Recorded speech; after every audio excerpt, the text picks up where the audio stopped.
Hello, Atlanta. Hello, London. Thank you so much. It's really exciting. Come on in. It's really exciting to be together to a really unique opportunity. We are also being broadcasted live on the Friends of the Congo network. We have some students and faculty from the Centre Andree Blouin in Kinshasa who are joining us as well. So it's a really international and wonderful, very exciting opportunity to speak with you. So first of all, Eve, thank you so much for being here. I'm you a little bit of an introduction to us, and I will be introducing you. I mean, you don't need an introduction, but I will introduce a little bit to, and then we'll jump into our questions.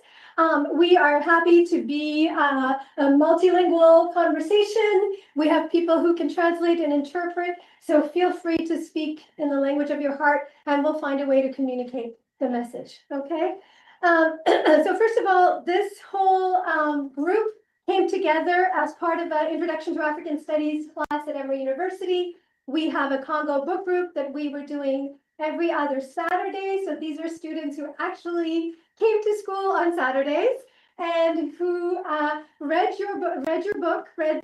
about Andree Blouin with students from the Emory AUC. So we read with Spelman, students from Spelman, students from Morehouse, and we read with activists and people involved and engaged with Friends of the Congo. So it's really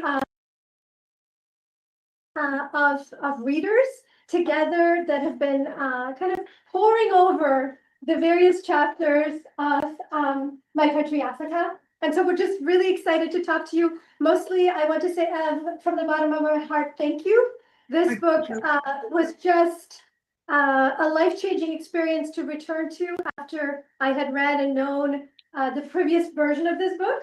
And I was very excited and very honored to also be able to share this book with my students. And today, I think you'll hear from all of them as well. So to introduce, does she need an introduction? Probably not. This is Eve Blouin, who of course you know is the youngest daughter of Andree Blouin. Eve Blouin is a writer, an editor, a broadcaster, and a documentary filmmaker. She is, of course, the daughter of an African revolutionary, and I really want to call her that. I think Andree Blouin was an African revolutionary, someone who had an incredibly insightful reading and understanding of African politics.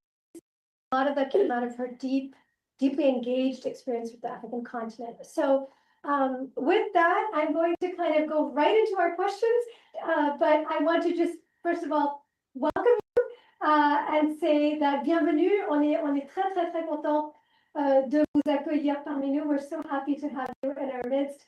And we'll just begin by maybe giving you a nice round of applause to say thank you. Merci, merci.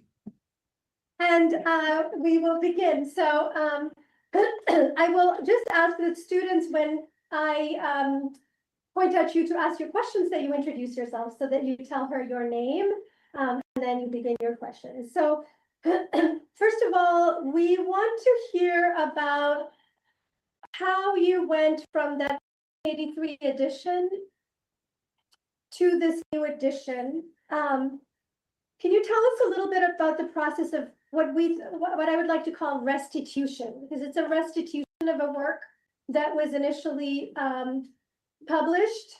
It sounds, from what you describe in the book, like a political battle to salvage Andree Blouin's work and her memory and her legacy. Can you walk us a little bit through that process? What was it like for you from the perspective of an editor/writer of this work? What happened is that the 1983 publishing of My Country, Africa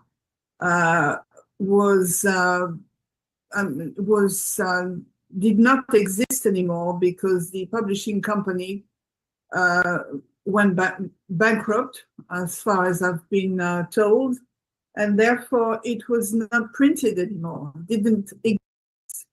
So when I realized that this book was going to disappear, I thought that I had to do something and salvage whatever could be salvaged. Then I tried to contact Jean McKellar, who was my mother's friend and editor and translator. She helped her mother to beef up the original manuscript, and she then translated it into English American, and beefed up. She beefed up the original script. But for some reason, she decided to reverse copyrights to herself when my mother died in 1986, which is 3 years after the book was published. And it was then impossible, almost impossible, to retrieve the copyrights of this book. I mean, she was dead. She owned copyrights. The publishing company did not exist anymore. It was Prager at the time. So I tried and tried and tried and tried. And it took me decades to be able to track down somebody from her family, Jean McKellar's family, who told me that the person who was in charge of the will, can't remember the name in English, was still alive. So then I contacted her and she said, that's not a problem, I can revert the rights to you. So after many, many years, I would say like 20 something years, I was finally able to get my mother's book back to life in terms of being able to own the ownership of the book, and therefore to be able to go forward and have it published. So it was terrible. I mean, the trying to, and I'm not a professional, I'm not a lawyer, I'm not a book publisher or anything like that, and plus it was in America. I don't know America, and I don't know the legal system over there. So I was proceeding through from England and France in order to get those rights back. And so it was a terrible, terrible battle that lasted all this time in order to get those rights reverted to myself and my mother's family and my brothers and sisters. Thank you so much. Some of the things we've been discussing in class and in our group as we've been discussing this book is, on the one hand, all this battle behind the scenes that you were fighting, and then the ways in which it parallels the kind of battles that Andree Blouin is fighting for her ability to even be engaged in the kind of battles that she's trying to be engaged in, getting recognition, and then also kind of being forgotten for all the incredible work that she was doing, which seems like there's something there. There's a parallel there in terms of the meta effect on the book, and then what's really happening in the book. So I want to invite my student here to kind of build up on that and ask his question. And please introduce yourself. Hi, I'm Isaiah. It's an honor to meet you. Hi, Isaiah. My question is, what is the hardest part of reclaiming her story from the colonial power structure that seeks to suppress the stories of Black women in general? I'm not sure. I don't know if it is. I don't know if it is. I don't think it was so much the suppression of Black women stories being suppressed by the colonial powers.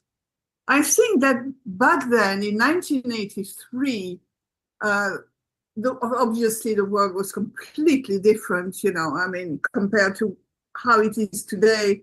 I mean, the today is so global. You hear everything that happens all over the planet, and we take it for granted. But it was not like that in 1983 when her book came out. I mean, literally, I would say that it was mostly disinterest.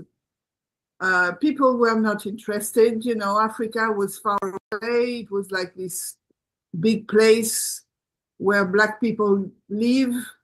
And the book in France was, it was not even published in France. I mean, I remember when my mother saw this book for the first time, she could not even read it because it was written in English. She didn't speak English. She didn't have a clue about what was going on in this book. And this is why she got very frustrated with Jean McKellar, her friend, because it was in English and she was hoping that there was a French version of it existing somewhere so she could at least approve it or read it. But it didn't happen. The book was published in English. She had not real control of what things were said in English in this book. And, with literature, one dot and one comma and one word can change a whole sentence. So it was for her very important to be able to read this book and see if her memoirs have been conveyed the right way. So there was a bit of frustration right there, and the way it was received, it was a book that was meant for university. It was meant to be in universities. It was not mainstream. It was not a blockbuster or, one of those popular books. It was a study book to begin with. But so far, I mean, even though it was a small amount of people who read it, back then, it was very well received. I mean, people liked it. Those who did read it really liked it. I mean, if you read in the new version of the book published by Verso, you read the blurb and you see names, all these names that book, and it just tells you that people did appreciate it back then. I mean, of course, it was a small amount, but it was first, it was not mainstream, this book. And second, people then were not that interested in African history as they are now. Now it's different. Thank you so much. Oh, sure. Hi, my name is Cherish Lewis, and as a follow-up question, I wanted to know, as a daughter, can you describe what feelings and emotions were experienced throughout your efforts to reclaim your mother's true story? Oh, my goodness, that's a question right there. Emotions, oh la la, it was terrible. I mean, trying to save her memory, I think it was like the mythology myths where you see the Greek mythology where alone against the odds and you have to save yourself and the world at the same time, blah, blah, blah, blah. It was a bit like that. I thought that I could not do it. I was falling in big abysses of despair sometimes, having to go through not knowing what would happen, if I would be even able to save her book and therefore her memory and testimony. It was, how could I describe it? It was like as if, sometimes it was just like this image that kept on coming back to my mind. And it was as if I was collecting all the remains of my mother on the battlefield and trying to give her a proper burial. And it was something as sinister as that.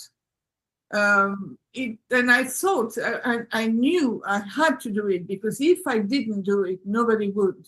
So it was something that, it was as if she was commanding me of carrying this task for her, because she couldn't, she wasn't there anymore, she was dead.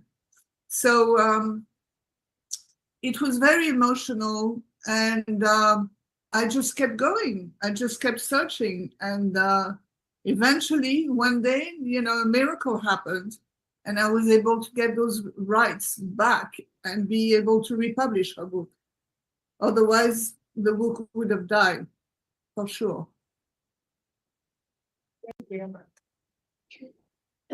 That's a very powerful way of putting it. Seems to me there's all these themes of resurrection and burial and death and life. That seems to be, even listening to you, it seems to be very much kind of where your relationship to this text has been. We wanted to talk a little bit about the role that Andree Blouin played as a political activist and a strategist, that honestly, until this book, was literally unknown. There seems to be no evidence, no to hear this version of the story. So I'm just wondering what that was like for you. I mean, obviously you were very young at the time, and we saw some images of you in Soundtrack to a Coup d'etat. There's some home videos where we see you as a very young girl. But I'm wondering about what happened later and what your relationship was to your mother's activist press. So we're thinking about the time that you were in Algeria, that you write about towards the end of the book, imagining that this is your voice, and then also what happens after Algeria. What was your relationship to this hidden impact of your mother, this hidden political life of your mother? It's many questions in that. So what would you like to know first? You want, and go with it. What would you like to know first? What you want me to talk about first? Well, I mean, Algeria or well, since you were so young, at the time of sort of some of her critical work, tell us about sort of like what the experience from Algeria was like for you, because I think that's probably when you were becoming awakened. okay. But before that, you were asking about how we felt as a family towards her political involvement. Yeah, I mean, maybe I'm either. going to start with that. That's fine. We didn't like it at all, because we, as a family, we all suffered from it. It was absolutely, I mean, we all suffered. I only realize now, because back then there was no shrink, or nobody would tell you that you had PTSD. We didn't know what PTSD was. But now, knowing what PTSD is, I certainly can tell you that we all have been totally traumatized by what has happened then. I mean, when I remember the death of my grandmother, for example, she was beaten up to death in front of me. She later died of her wounds, and but the action was actually in front of me. These things, even if you are a small child, as I was, it has such an impact on you, even if you hardly remember. All I can remember are few images here and there, but the emotional trauma that it leaves inside of you is forever. So there was that, and then my father and brother were imprisoned by Mobutu. My dad, ended up in prison with my little brother. We were put in jail with my grandmother, who after that was beaten by the Mobutu soldier and died after. My mother was on the run because she was, they wanted her head. They wanted to get rid of her. So no, the impact of the liberation and the independence of the Congo was absolutely dreadful, absolutely horrendous. And we really resented everything that has happened as a family until today. But the only thing I can add to that is that my mother was, of course, involved, but my dad, who is hardly mentioned in the book, was very much involved as well, and suffered as much as we all did. So that's the thing about the only thing I can say really in terms of did we resent it or not? Yes, we did. Then the years in Algiers were, compared to what it was, compared to what it was in the Congo, it was very, finally we had a home. Finally we could put down our luggages and the few stuff that we had in one place under one roof. And we lived there rather, grounded life as a family for a decade or so. And it was probably the first time, even as a small child, that I could have memories of that were not traumatic, you see. In terms of the activist life in Algiers, and Algiers was the platform of all the independences of Africa at the time. They were, all the political groups of Africa were sheltered by the young government in Algeria. It was incredible. You don't see that, it's gone. Those days are gone. It's finished. There was this big. They all believed sincerely that there was such thing as a sort of Pan-Africanist brotherhood, and it was very sincere, and it was something that to me is don't exist anymore. People don't even realize how much it was. It was something that seemed to. I'm amazed how fast things have forgotten, and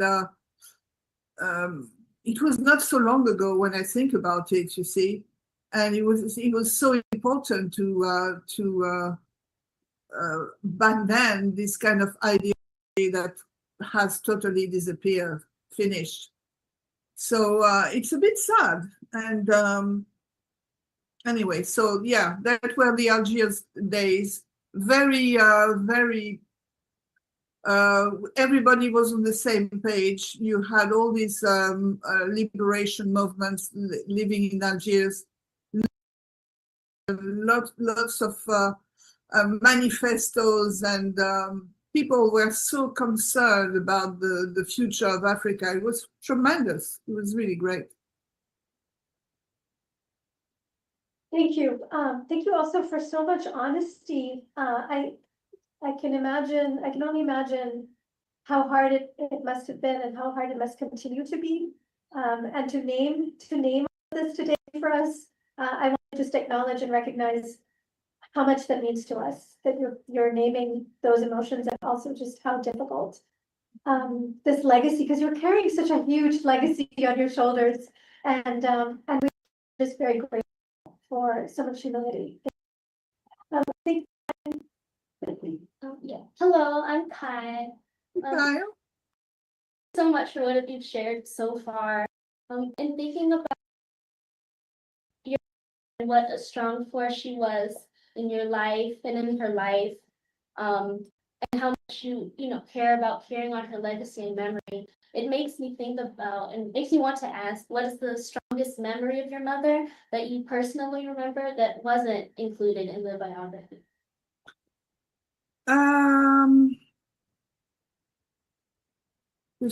Oh, yes. You see, I was talking about in my answer previously about my dad.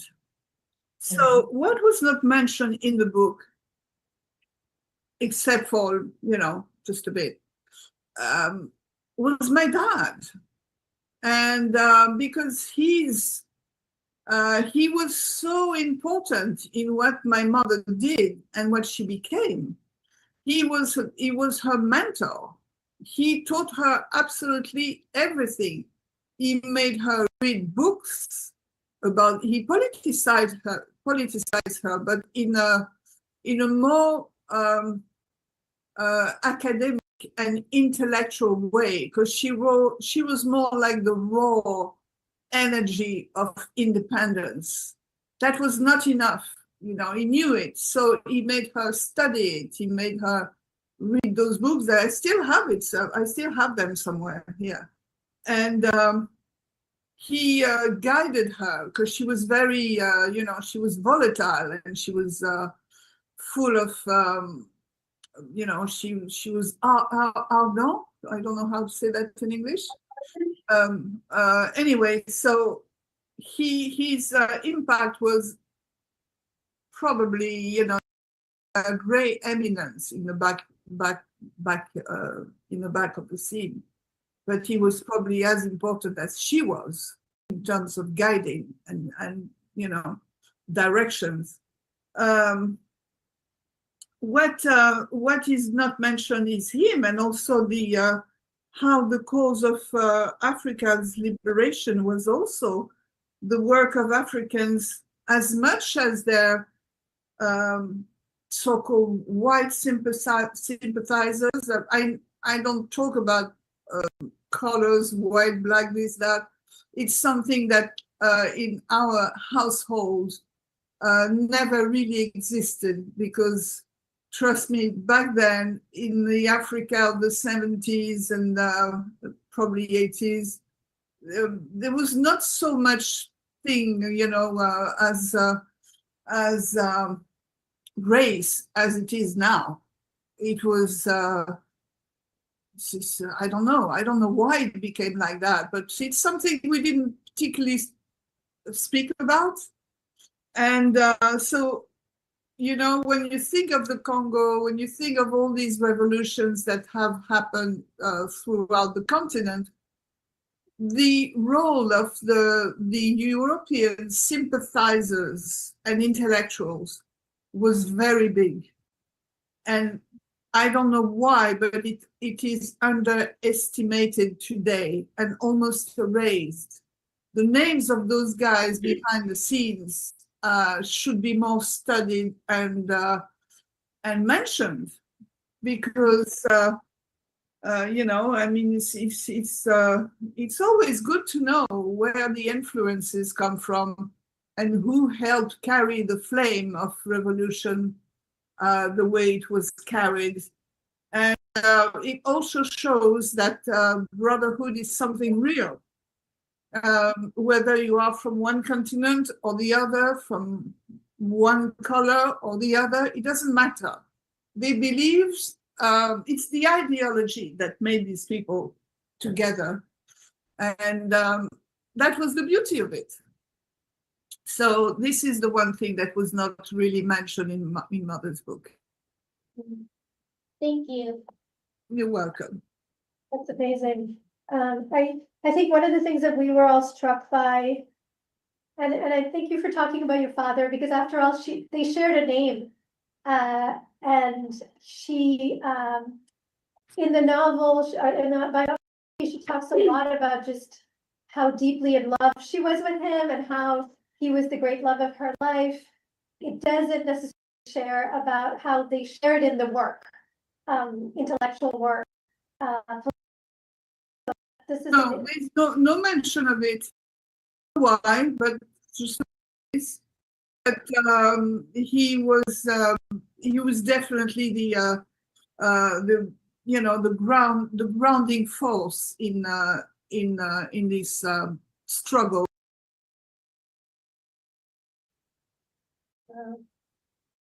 Can you share with us a little bit, because one of the topics we've talked a lot about through this novel is motherhood, sort of the links between motherhood and maternity and the politics, sort of the personal and the political. I think that African women are mostly, I mean, the concept of motherhood is something sacred in most African civilizations.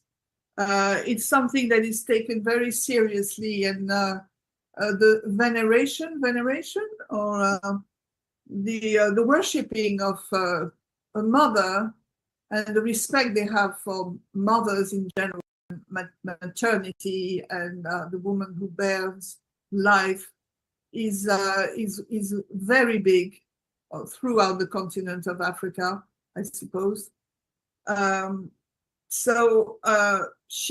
Mother was she was a mom, maman. She was mostly, first she was a mother, and then she was an activist. I would say she was more of an activist than a mother, but it depends. So I don't think it was something that would erase, the concept of being a mother and a politician activist. It doesn't erase the power that they each have. On the contrary, I think they complement themselves. It's something that she was doing very well. It was not a problem for her to be, to be a proper mother, cooking and being there for us. But the only thing I could say is that she had my father's help. Again, we come back to him, because all this freedom she had to fight and do what she did, it was because he was there. If he was not there, I'm not even sure she would have been able to do what she did.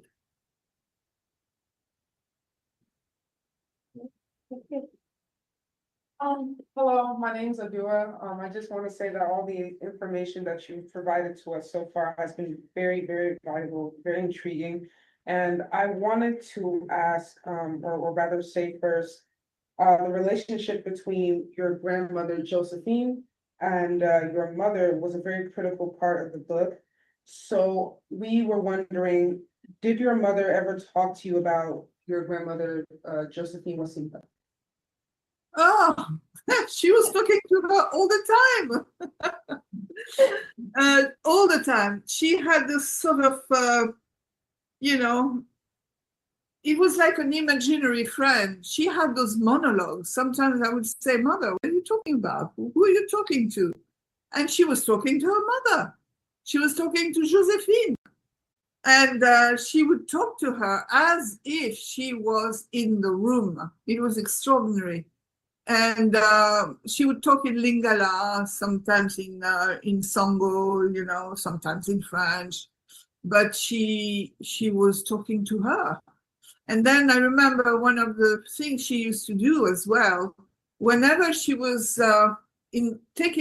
going onto a plane or into a car or traveling in general, she would address her mother, and she would ask her mother to protect her and take her onto her wings. As a little girl, really, I thought it was extraordinary. It was like a fairy tale to me to listen to that. It's like magical realism in the room. My mother talking to her deceased mother, asking her to take her on her back and between her wings. I thought it was lovely. So it was probably lovely. So yeah, she was talking about Josephine all the time, and the things she used to say and the things she used to do. Obviously, Josephine was the main ingredient in her life as a child and as an adult. Can I just build on that? Because, you know, we are I'm teaching a class on Congo, and we've been talking about Congo cosmogonies. We've been talking about how in Congo, when people pass, they still are present, that there's a way in which you live with those who pass, that the people who are the Bakulu, the people who have left, are still here. And one of the ways we always talk about this is that the Western world often says, oh, that's magical realism, you know, and you use both those words. Do you feel the same way about your own mother? I mean, do you talk to her? Is she? I feel magical realism all the time. I think magic is around us. I mean, it depends how you look at things, but you know, I mean, it's in the Western world they don't know such things, so obviously they gave it a name, which is a good thing too, because you have to name things. But in I don't know if it is the third world or the on the other side, they talk about magical elements of our life as something normal. So there is no, you know, they are not really concerned about it in the sense that it's just part of the normal life. So yeah, I love it. I think magical realism is actually more mentally sane than anything else, because when you look at things with the magic in your eyes, things probably become less disappointing than they can be, generally speaking. Do you speak to your mother? If I do? Yeah.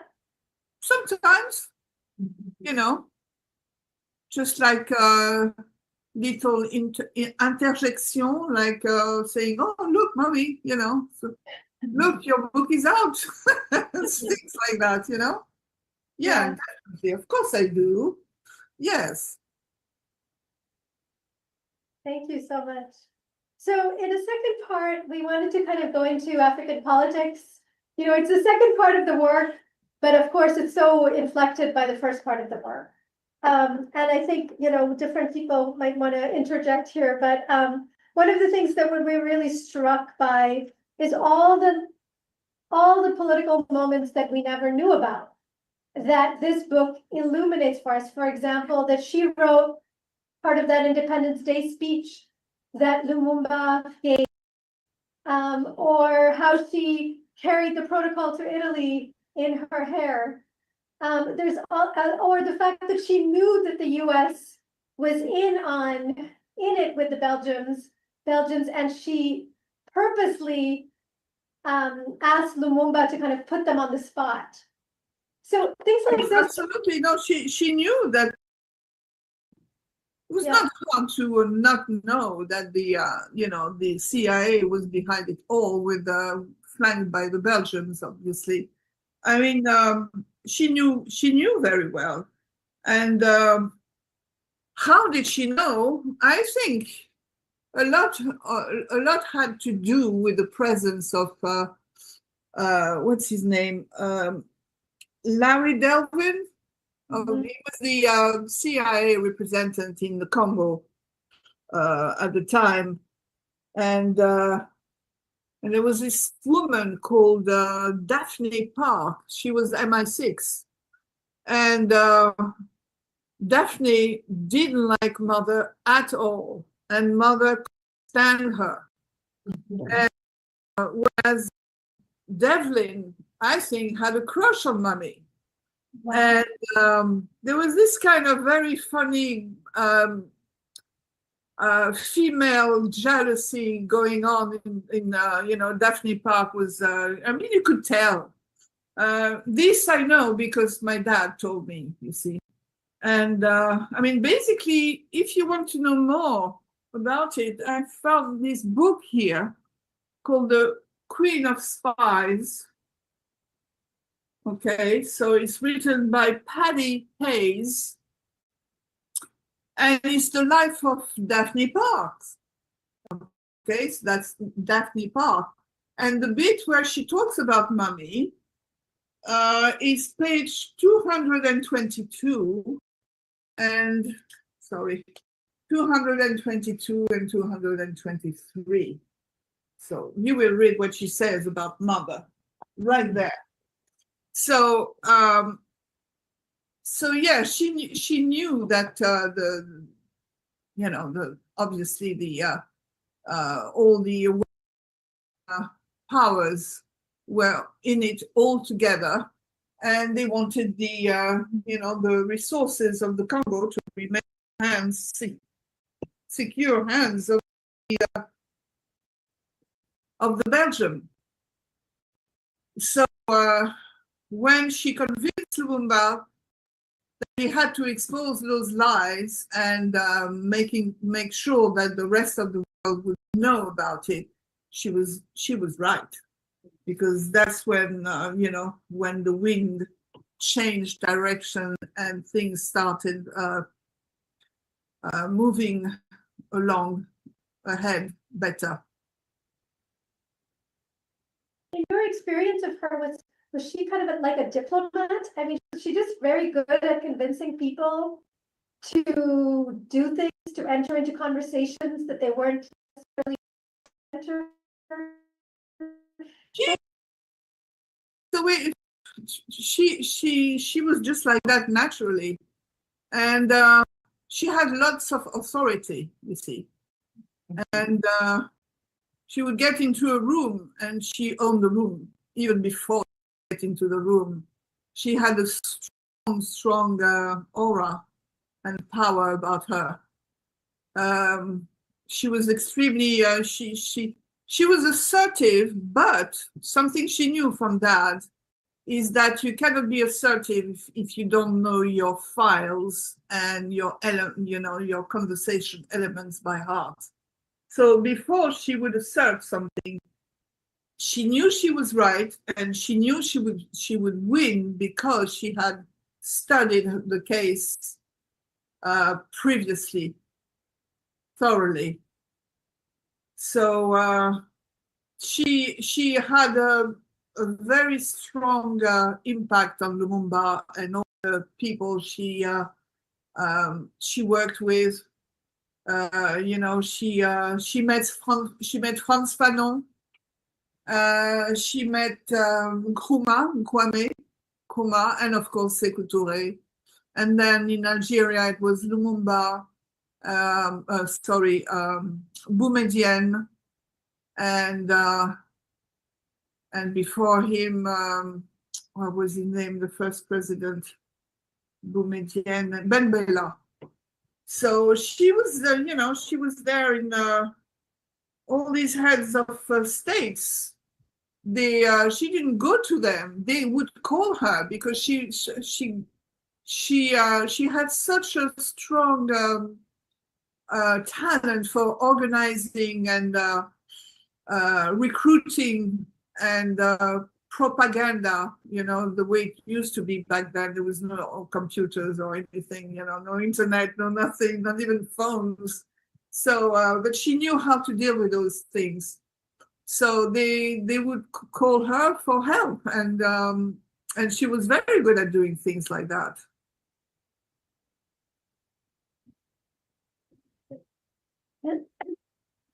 Okay. I just was thinking a little bit about the African women's solidarity movement, and I wondered if wanted to tell us a little bit about that, because I mean, that's again one of the most amazing parts of the book. And Mitria, you want to say, no, you did some research about it too? I mean, on top of that, I'd also be wondering just the end results for the feminine movement of African solidarity that your mom put so much work into founding. Like, was she ever able to like reconnect with the women that she recruited? And I don't know, is there anything else that you know about, say, Augustine? Is like featured a lot when discussing like the feminine movement for African solidarity. Do we know sort of if she stayed involved in the movement? Oh, I wish she had. She she stayed in touch with some of the girls or some of the women. But you die young in Africa. Most of them died after the independence. They just disappeared into the wind. You were mentioning Augustine, I think, in the questions that I received. Augustine, she just disappeared too. I think, she's succumbed to some sickness, and it's sad. It's sad, but she kept very few archives of those moments. I mean, even though it was extremely intense, these girls, they gave her their heart and everything to this cause, because they really believed that they could free themselves from the weight of very patriarchal customs that Congo and most of Africa had at the time. And the work they did was very extraordinary, I think.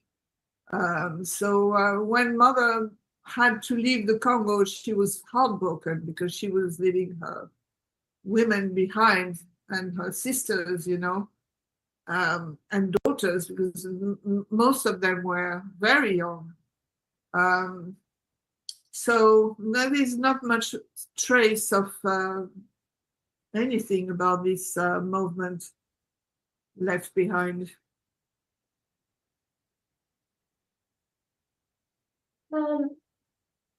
Thank you for that. I mean, we were so interested in sort of like, is there an archive? Is there any evidence, any other evidence beyond this work of African women's movements during the time of independence? And we were we've just been discussing that a lot in both my classes. So this is disheartening as well as it is extraordinary work, and you want to think that there have to be still some remains, some traces of where that work went from there. The Belgium might have, the Royal Archives might have some documents about it. But there is a man who was there during the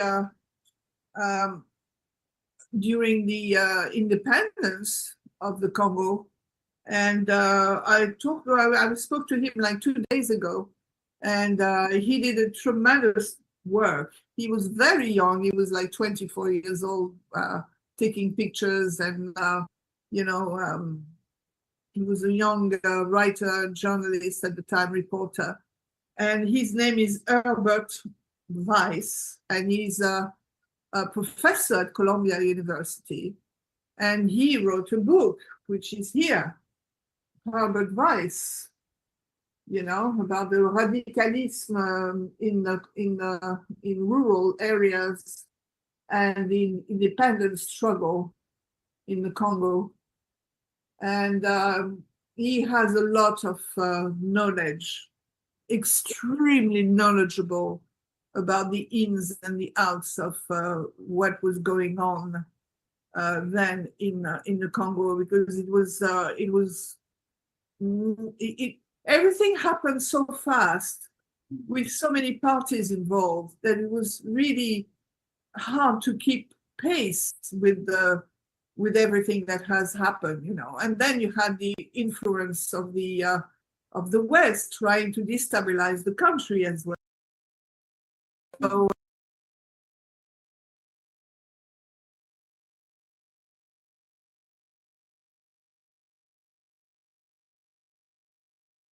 about, because she kind of does this assessment about African politics, and she kind of says that the problem at the time was the will of the people was mutilated, and on the other hand, she said the elite was acting in very selfish ways, and they lacked faith in sort of the long-term work of building citizenry.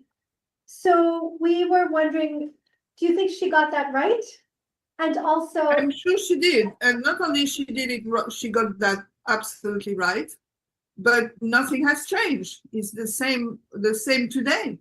I mean, look around, look at the world, look at those governments from, from north to south and west to east. They are all, the problem is that it seems like mankind is confronted to the flux of repetition all the time. You think you have sorted a problem, then boom, a few generations down, even 1 or 2 generations down, the problem starts over again, and it goes on and on and on. And I think it's the story of mankind. We cannot stop the prison of flux. We are like running in circles. It's very sad, but I'm afraid that's the way it is. And generally the elites, they think for themselves, they don't care. And the more powerful they become, the more ignorant they become of the mass, and they don't even want to know. They are not interested, and they are not working for the common good. The common good is I think, is something that it's an imagination. It's something you dream of. But is it feasible in the world we live? I'm not sure. and at the same time, all the external powers are continuing to have this very imperialist attitude towards everything that happens too. So it's imperialist, but I mean, I'm talking about the present right now. It's these elites are responsible, to me, even more responsible than those who try to steal the goods of their country, because their job is to protect their country. But instead of that, they sell it to these superpowers who want to appropriate what they have. So there's no, no respect for the common ground, and when you don't have that, it's difficult to exist as a sovereign country. Thank you so much.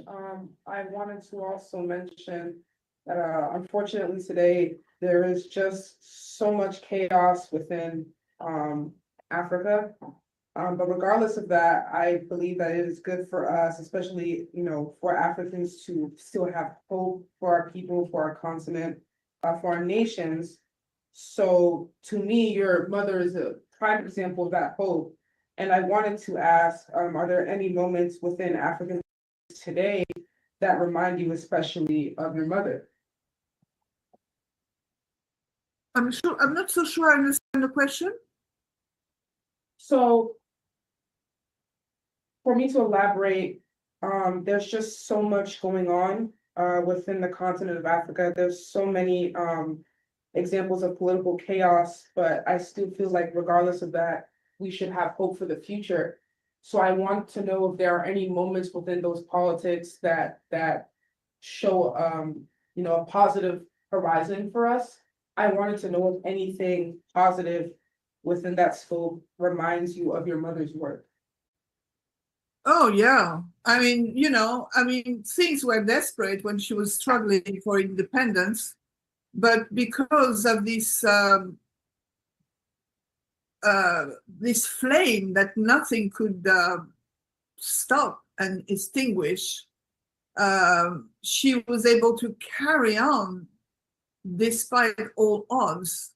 And the only way to carry on is to have hope and to believe in integrity and trusting the future. So yes, definitely. Even if things look desperate, it takes like a handful of determined people to make things change. And then they can drag the crowds to them. But it's the determination of a few that can change a lot of things. So I think that the first enemy is desperation, is lack of hope, and lack of integrity, because once you have that, you are as strong as a mountain.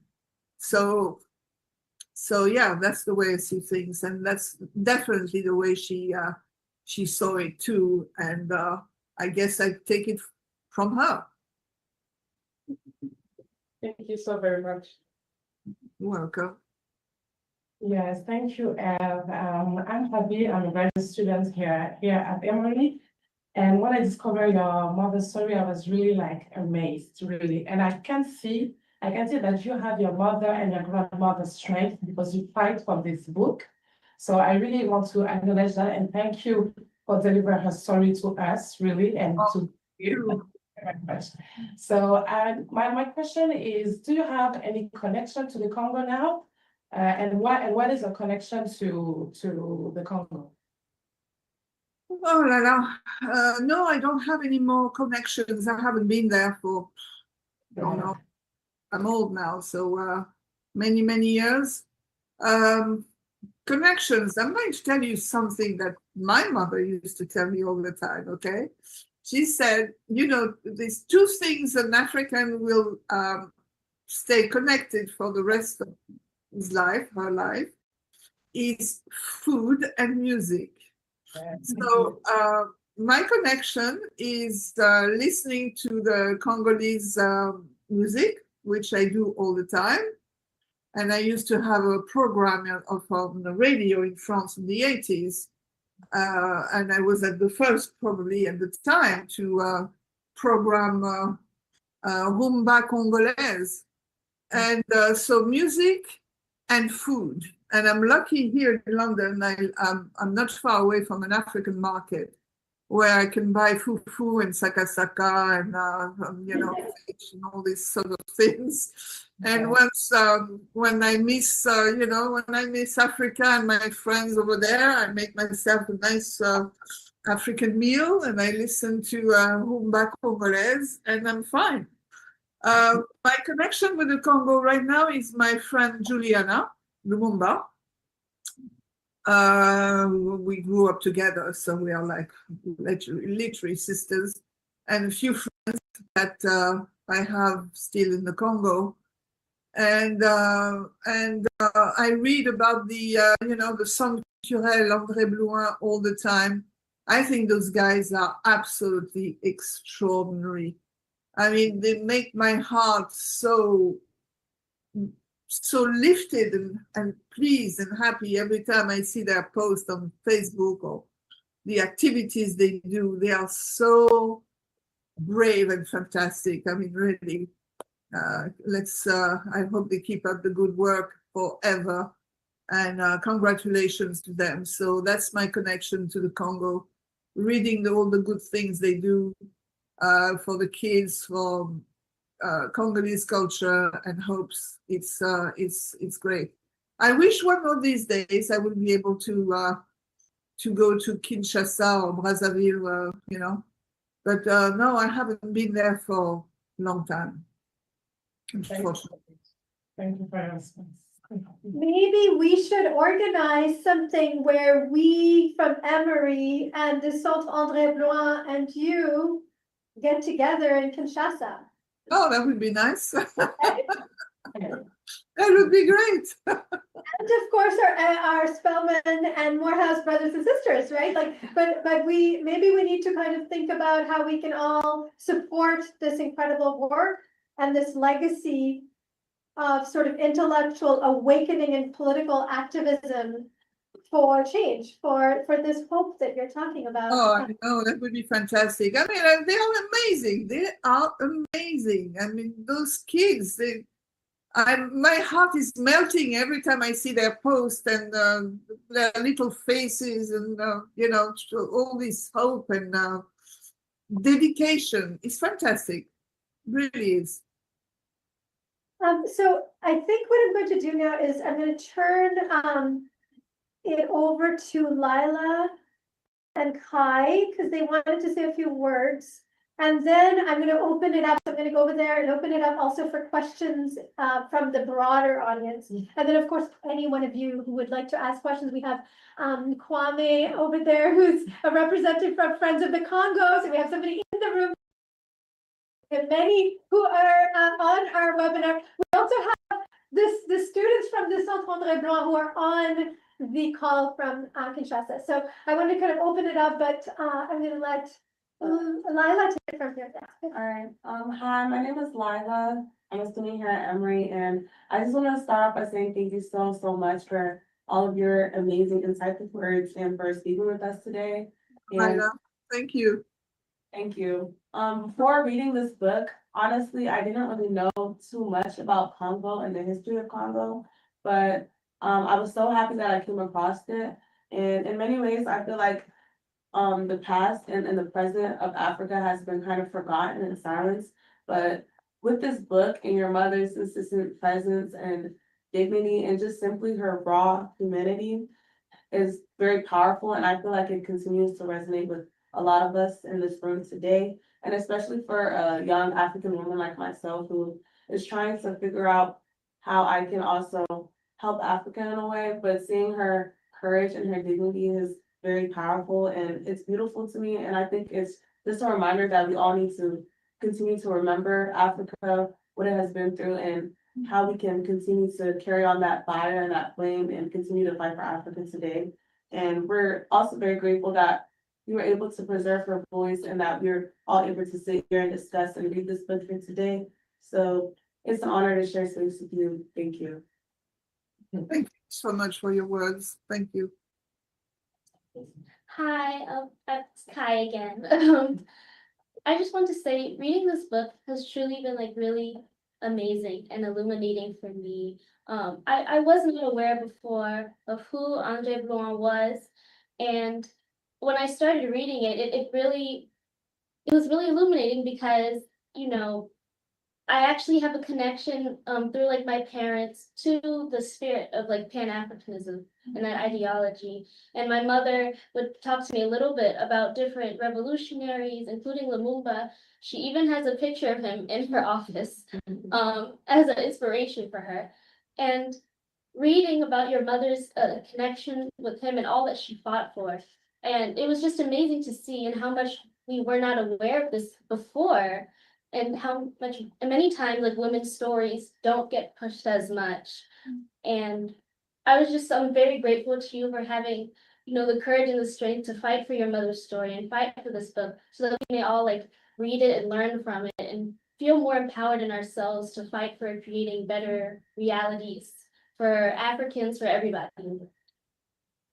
Thank you. Does anyone else want? The thing is, the reason why really pushed me and carried me to achieve the publication of this book and really to fight to get it out of this this pit where it was, this abyss where it was falling in, you know, abyss of oblivion, is for people like you, for kids like you who now, you know, you're now assessing the impact that this book had on you. And this is exactly why, this is what pushed me to fight for the release of this book. It's for students like you and the youth and the future of Africa. Thank you. I just want to give anyone else a chance. Yeah, Kwame, go for it. Greetings, everyone, and hi.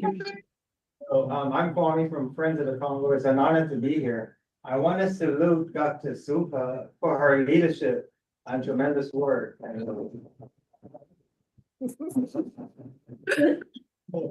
how we transfer values and principles to others who are present and others who might have transitioned. Because I'm sure I can see in the dedication of the students in the room that Dr. Supa's work begins to inform their journey. And also, particularly at this time, this very dystopic time, it seems like. I think it becomes even more important to recognize your mom and other fellow travelers like her, certainly the women of the Congo. So I think it's timely. I think it's in times like these that we actually see the beauty and power and significance of the work that your mom did. So I just want to thank you for all you do, and on behalf of my friends and comrades and friends of the Congo, because it was true, the Andree Blouin Center and Congo Love, making that connection, that I began to discover your mom, and what a beautiful journey. She lives. And I'm sure we're all speaking to her. I'm sure she's listening. I don't know if we know we're speaking to her, so I'm sure she's listening. And finally, I would say that as dark and dreadful as these times seem to be, I think our ancestors accepted the responsibility, the struggle against enslavement, the struggle against imperialism. If we think of the odds they were up against then, and what they have to mobilize, I'm sure that with the knowledge and the blessings that Andree Blouin gave, and continue to. I mean, just look into the eyes of these youths in these groups and at the center, I think we can triumph against this. So thank you so much for bringing mom into the room today, and I hope you're listening, Andree. Thank you, Kwame. She's listening. I want to just, this is a question from the people online. Is Mama Eve Blouin in contact with Lumumba children family? If yes, how do you continue the struggle of Andree Blouin and Lumumba? So you did mention Juliana. Yeah. Yes. So I don't know if you want to add anything more to that? No, it's just Juliana that I am in touch with. Okay, and I'm just going to unmute all our panel, our guests as well, if anyone wants to just. This meeting is being recorded. To hear you as well. Does anyone else? Yes, okay. Yeah, Jessica? I'm curious to know where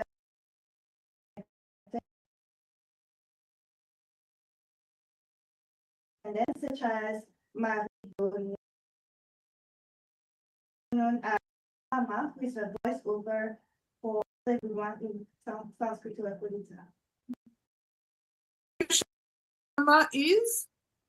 Yeah, she has done the voiceover of your mother in the movie. And I wanted to know if you have connected with this artist or other artists.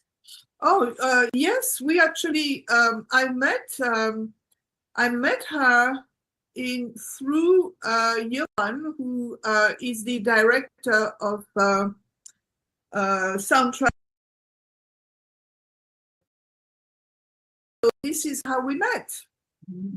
And it's funny because I always have been a great admirer of her work, and she's such a wonderful performance lady, and her work is so different, and she's really, really talented. And I was actually extremely pleased that she would be the voice of her mother in the film Soundtrack of a Coup d'etat. Yeah, you know, we had Johan Prez on Zoom with us. We watched the film, and as you know, it's thanks to him that he put us in touch with you. So it's wonderful, kind of like all the different connections that we. I know.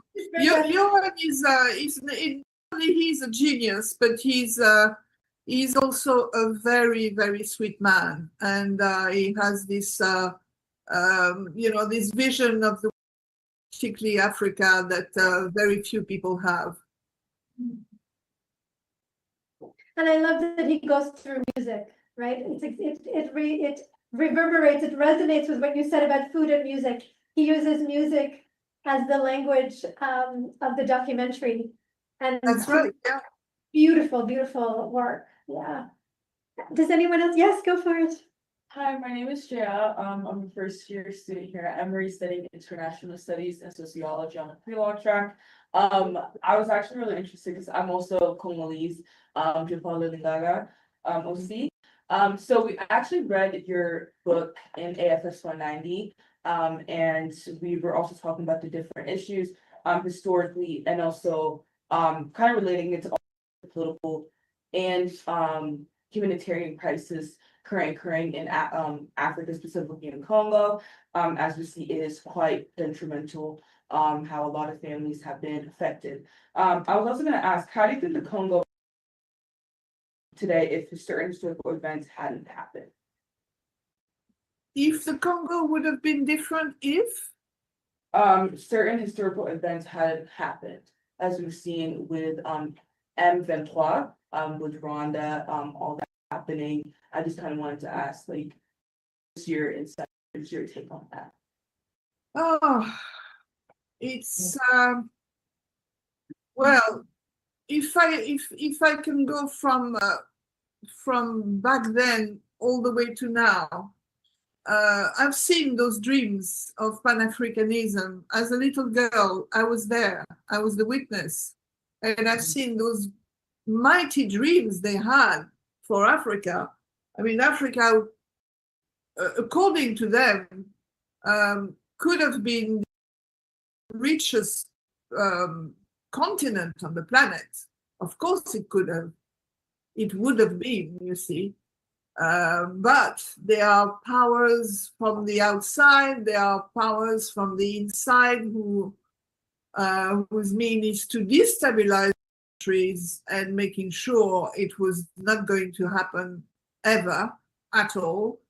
And as I said earlier, you put a puppet leader, and then you make sure that you create chaos. And then you come and you loot the country. That's the modus operandi that goes on and on and on. And it's always the same scenario. We should know by now, but it seems like it's repeating itself. And it's difficult to get out of this lethal, you see. And if there were not, I mean, of course, Africa, the Congo would be peaceful and rich, and people would have schools and hospitals and roads, and life would be pleasant. Because, that's what human beings want. But it's not that complicated. They just want to have enough money to raise their kids, buy a house, and lead a respectable and normal life. I mean, what else can we do? What else do we want?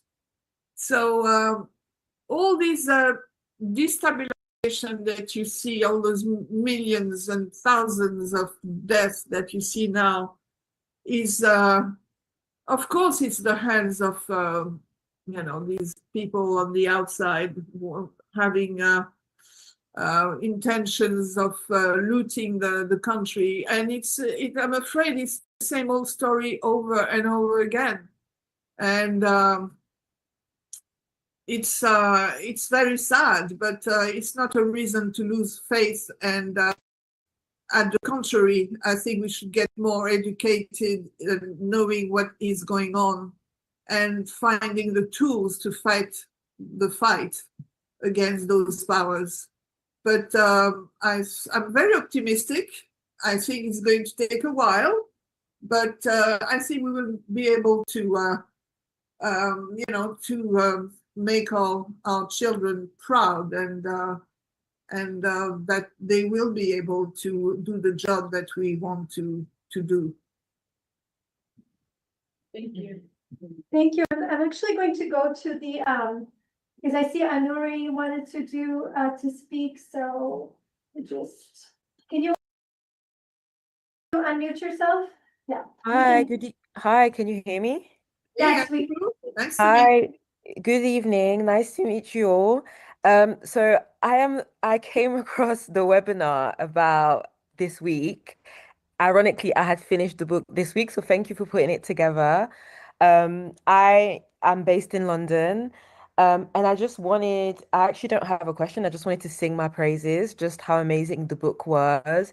It did take me 3 months to finish it because some of it were quite like gut-wrenching. So the abuse, for example, at the orphanage, or when, your brother died, I think I cried during that time.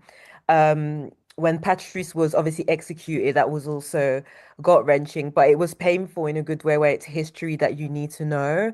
I'm originally from Congo, Brazzaville, so a lot of the description that your mum was giving throughout the book were things that I could relate to, the areas, the people, and just it made me very proud to be that Central African as well, and not only just Central African but like a woman.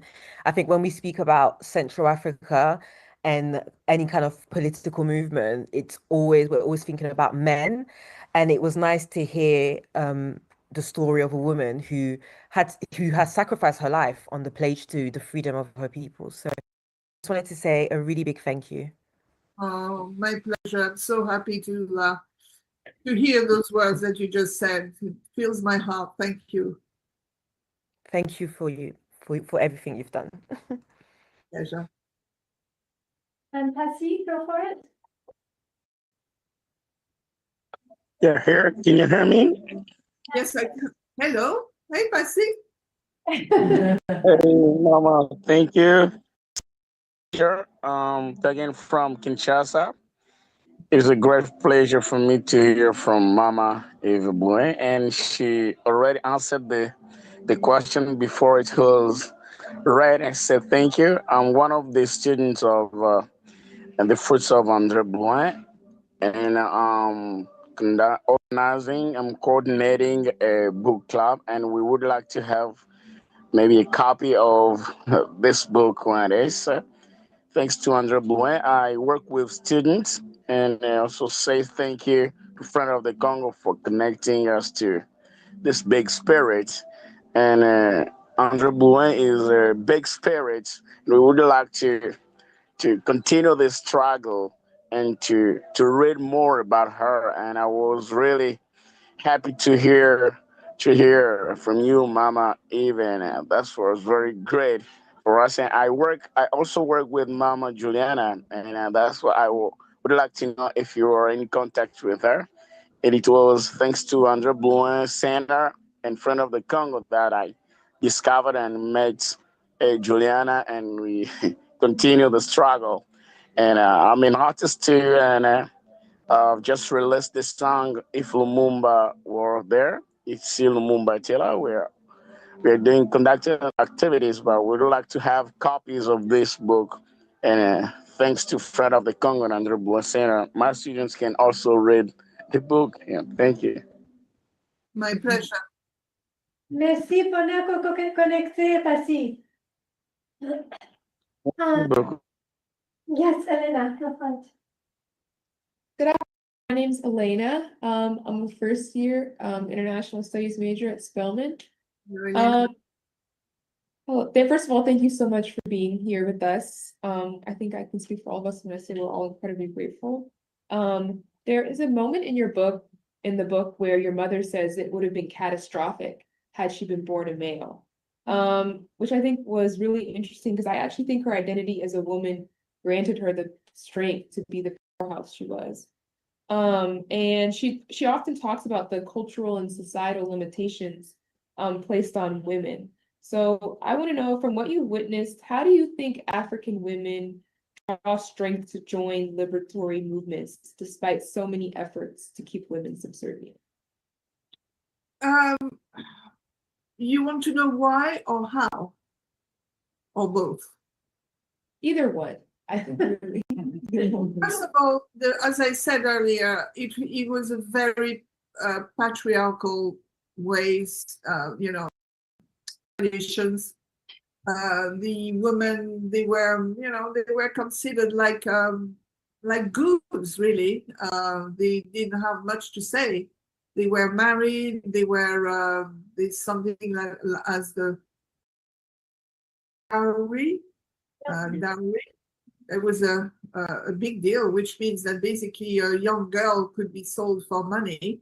If the guy who wanted her was able to pay a lot of money, the family would sell her to the man who had more money, and not too much worrying about if she was in love with the guy or not. So that was one aspect of the story.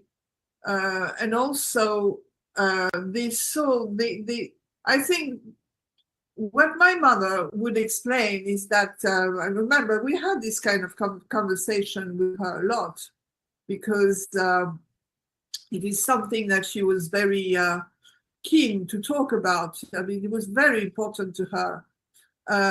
The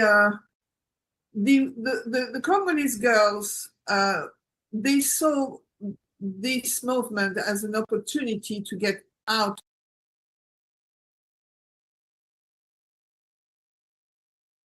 family and the traditions. They wanted to be more emancipated and being able to have an education and being able to work and have independence and not be considered as goods, you know, like a good the way they were. So I think to begin with, this is what pushed them to join the movement. And I have to say, it's mother's charisma, because when she was on stage, she had that kind of talent, you see. Some people have it, some people don't. She had it. And this is, I think, why a lot of people were afraid of her, because she knew how to express herself, and she knew how to crowds. It was rather sensational. Even Herbert Weiss, who was an old friend of mine, I mean, here and there once in a while, but they were old friends. He's still alive, you know, and he's a good guy. And he would tell me that she had this kind of impact on people, and the reason why she was so powerful in politics in Africa, in this very patriarchal world, is the fact that she had this authority on guys. I mean, they would not open their mouths in front of her. I don't know what it was, but that's the way she was. And she had this sort of, you know, like not superior, you know, but she knew. She just walk into the room and everybody would like, you know, be almost submissive, if I would say. It was quite rather extraordinary. So yeah, I think that's the answer to your question. Thank you so much. Thank you.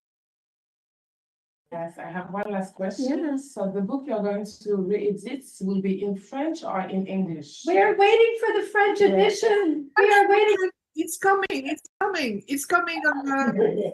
It's coming in April. April 2026. I think on the 17th of April, it's coming out. Okay, great. Yeah, and the girls, it's a very feminist little publishing company who got the book, and they are very, very nice. You know, they are very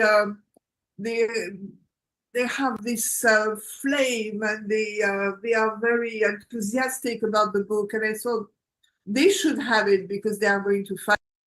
I think I'm right. If I can ask, I mean, sorry. Publishing. Yes, the publishing. The name of the publishers? Yeah. It's called Hors d'Atteinte. Okay. Hors d'Atteinte. It's a funny name, but it's just young girls, you know, young women, and they have this kind of enthusiasm that takes you all the way up to the top, and I like that. I think it was great energy. So we're nearing the end. If there's anyone who has a burning thought that you want to share, please let me know. Yes, Corbina? My question might sound banal, but I feel like my dropshipper knows how I feel about these things. I always say everything like you said. CIA involved in that, CIA involved in this, humanitarian. Everybody goes scot-free. And we are reading the effects, brutal killings, women die, children die. Today, when we zoom into Sudan, you're seeing blood. I've seen it. Yeah, I And saw.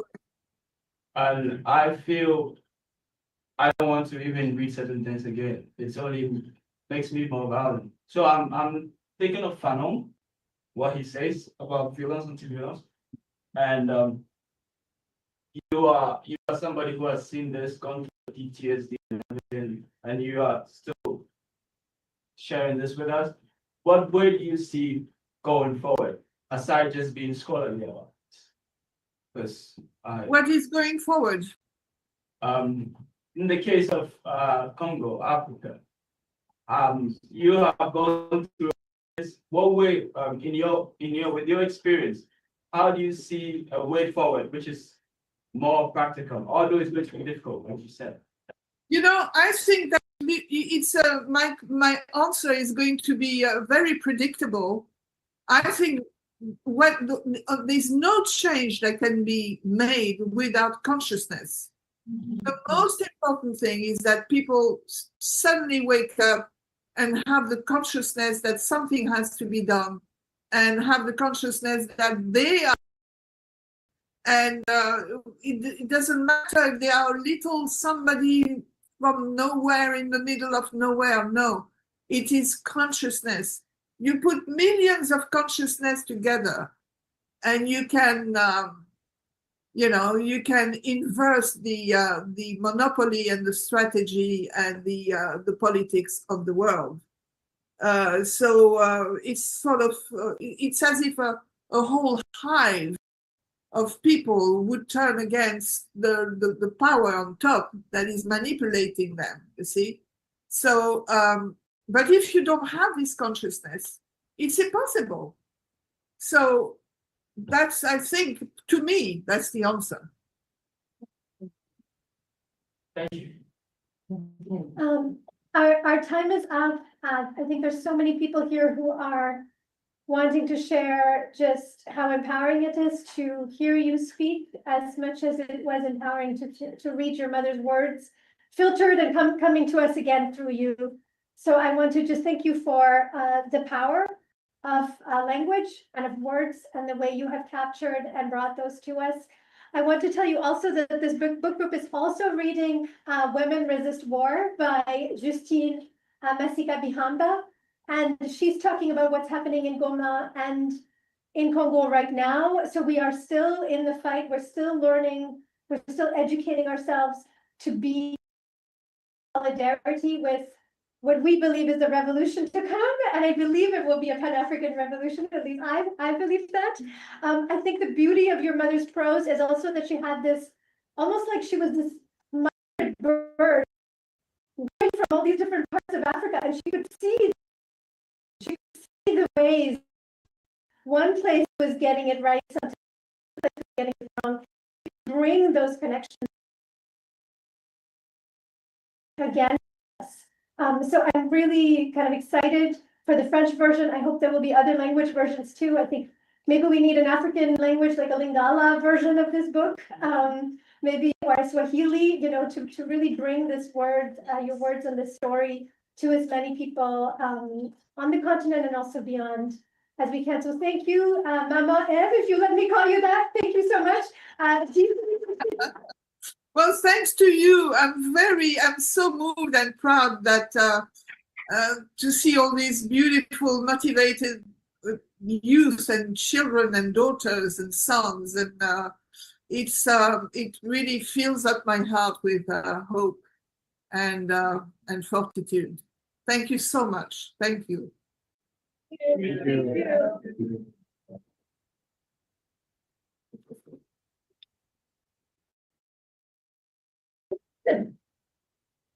All right, so I am going to close this Zoom right now. I see I will write down any questions, additional questions for you, and send them your. If you're willing to be in touch with some of us, please let me know. We don't want to take more of your time, but I think some of my graduate students especially are eager to hear more from you. So if you're willing, do let me know. Again, thank you. I know it's evening, so I wish you a very good night.